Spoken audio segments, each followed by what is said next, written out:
مساء الخير.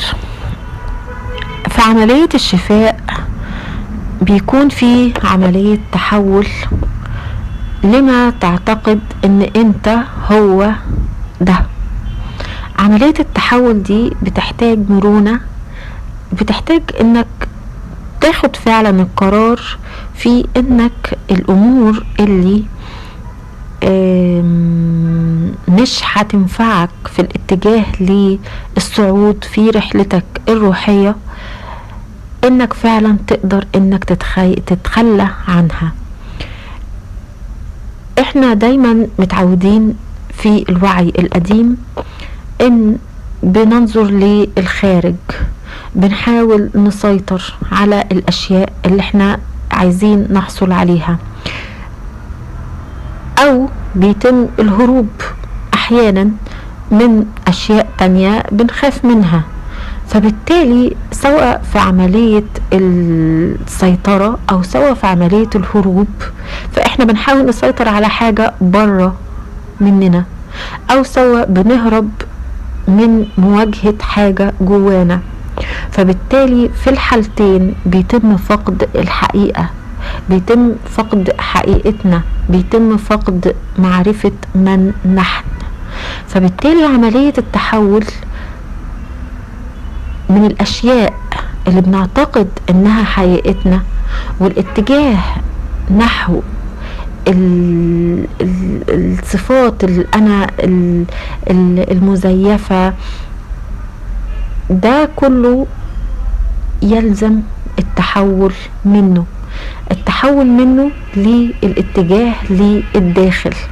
اتجاه الداخل لما الانسان يتجه للداخل ده هينقله لترددات اعلى لحد ما يوصل للنور.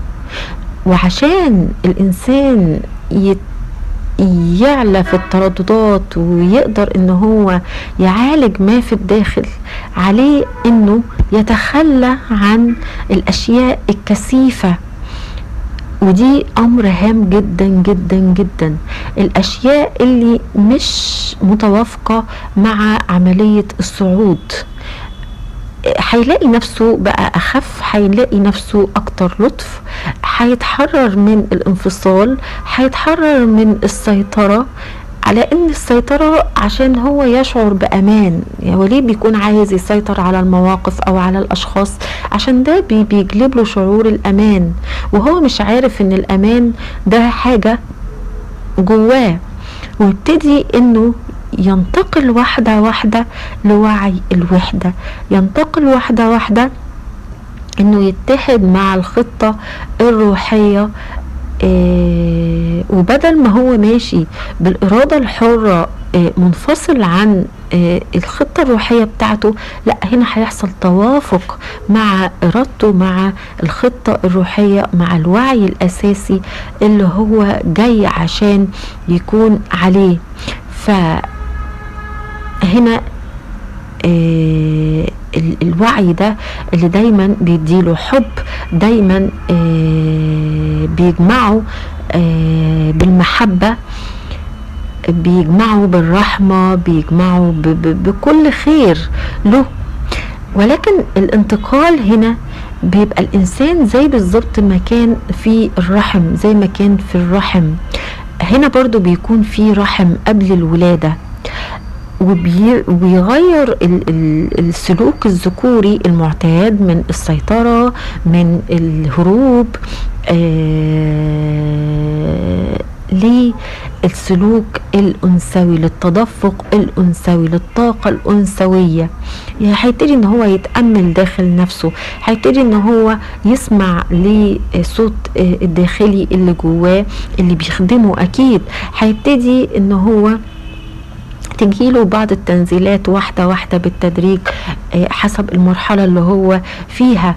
فهيبتدي يدرك ويبتدي ان هو يخرج من الحدودية اللي كان هو محدد نفسه فيها، بالإيمان وبالثقة بالرحلة وبعدم العودة للسابق، وباستخدام الهدايا اللي من خلالها بيعرف حقيقته، هو فعلا جاي الأرض عشان خاطر يعمل ايه.